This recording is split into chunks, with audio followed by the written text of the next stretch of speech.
नमस्कार मित्रांनो, मी तुमचा लाडका Ravindra Athawale trio track blogger या यूट्यूब चॅनलवरती तुमचं सहर्ष स्वागत आहे। तर संत श्री बाळूमामा आत्मापुरास कसे यावे याचा फुल व्हिडिओ आपण तुम्हाला देणार आहोत, तर कृपया करून व्हिडिओ शेवटपर्यंत नक्की बघा। चला तर मग तुमचा जास्त वेळ न घेता व्हिडिओला सुरू करूया। तर दक्षिण भारतातून अथवा पूर्व भारतातून येणाऱ्यांनी प्रथम निपाणीतूनच यावे। येथून निपाणी राजधानी या रस्त्याने श्री क्षेत्र आत्मापुरास यावे।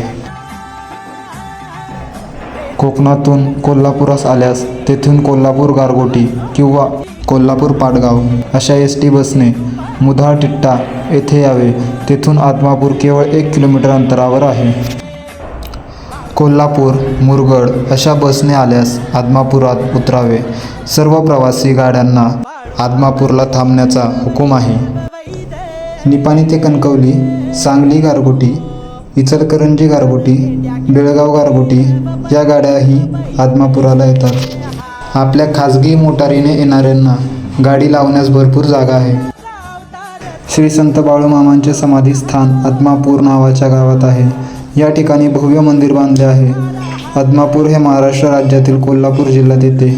कोल्हापूर शहरापासून आत्मापूर हे अंतर किमान 50 किलोमीटर अंतर आहे।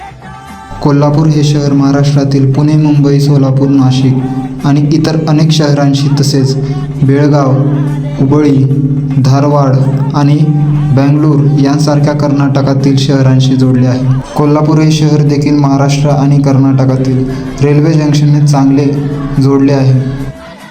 जर तुम्ही कर्नाटकातून येत असाल तर सर्वात जवळचे शहर निपाणी आहे। निपाणी ते आत्मापूर हे अंतर 25 किलोमीटर अंतर आहे आणि ते बेळगावशी जोडलेले आहे। बेळगाव हे एक जिल्हा ठिकाण आहे आणि कर्नाटकातील रस्ते आणि रेल्वे नेटवर्कने जोडलेले आहे, त्यामुळे बेळगावपर्यंत पोहोचणे सोपे आहे। बेळगावहून निपाणीला अनेक बस जातात। अंतर किमान 80 किलोमीटर आहे।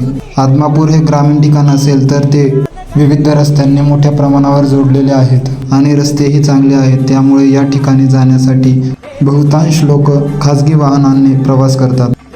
व्हिडिओ जर का आवडला असेल तर लाईक, शेअर आणि कमेंट नक्की करा आणि आपल्या चॅनलला सबस्क्राईब करायला विसरू नका।